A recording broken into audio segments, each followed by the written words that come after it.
আপনাদের ভূমিকা খুবই গুরুত্বপূর্ণ হবে এবং বিগত বছরগুলোতে যেমন ছিল সেরকম না হয়ে আসলে আপনারা নিরপেক্ষভাবে এই নির্বাচনটা পর্যবেক্ষণ করবেন।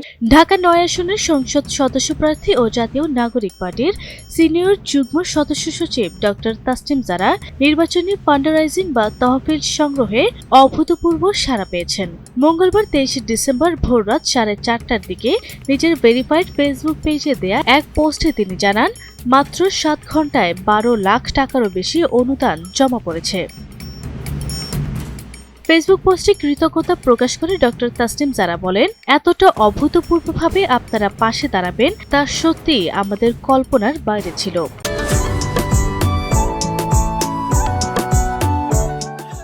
আপনাদের প্রতি আন্তরিক কৃতজ্ঞতা। তিনি জানান, তাদের মোট লক্ষ্যমাত্রা নির্ধারণ করা হয়েছে 46,93,580 টাকা। এর মধ্যে আরও 34 লাখ টাকার সংগ্রহ সম্পন্ন হলেই তারা আনুষ্ঠানিকভাবে এই ফান্ড রাইজিং কার্যক্রম বন্ধ করে দেবেন। এর আগে রাত 1:30টার দিকে আরেক স্ট্যাটাসে লিখেন, মাত্র 4 ঘন্টায় 5,26,000 টাকা।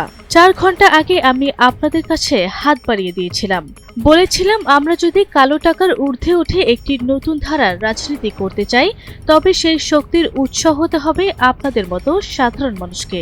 এরপর মাত্র 4 ঘন্টায় আপনারা 5,26,000 টাকা পাঠিয়েছেন। কিন্তু টাকার অঙ্কের চেয়েও বড় যে বিষয়টি আমাকে নাড়া দিয়েছে সেটা হলো এই টাকার ধরন। অধিকাংশ অনুদান এসেছে খুব ছোট অঙ্কে, 5 টাকা, 10 টাকা, 20 টাকা, 50 টাকা, 100 টাকা।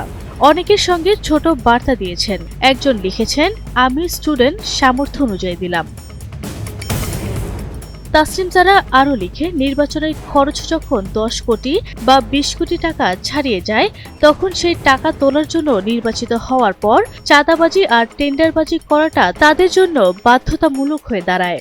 এভাবেই রাজনীতিটা সাধারণ মানুষের হাত থেকে ছিনতাই হয়ে মুষ্টিমেয় কিছু সিন্ডিকেটের হাতে চলে যায়।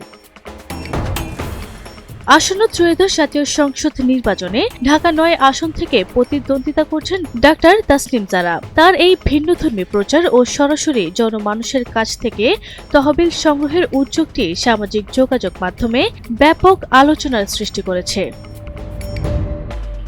আরভি ইসলাম হিমু, এনটিভি অনলাইন।